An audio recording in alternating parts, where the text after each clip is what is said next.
If you were in a fasted state when a virus comes in, it can't replicate. There's nothing inside that cell for that virus to take over, and it dies. Autophagy fasting. Autophagy fasting is about 17 hours in without food. Your cells will turn within and they'll start to heal themselves.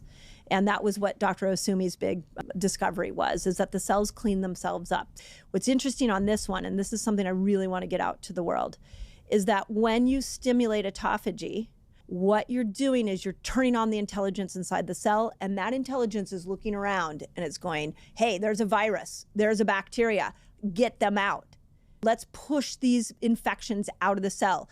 That mitochondria, it's not working well. We need to repair it. That endoplasmic reticulum inside here, it's lagging. We need to fix it. Literally goes in and fixes everything inside the cell just at 17 hours. But one of the greatest studies I've seen in fasting was done during COVID.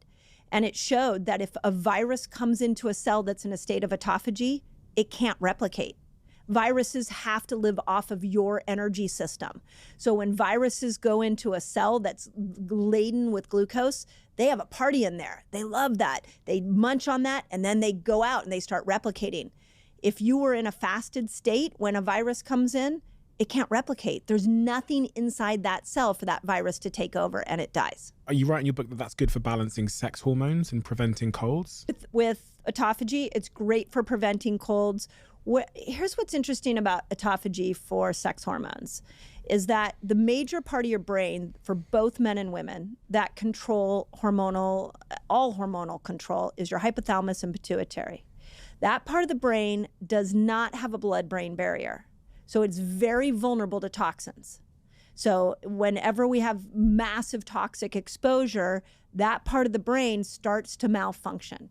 We see this with polycystic ovarian syndrome, most common hormonal imbalance for women.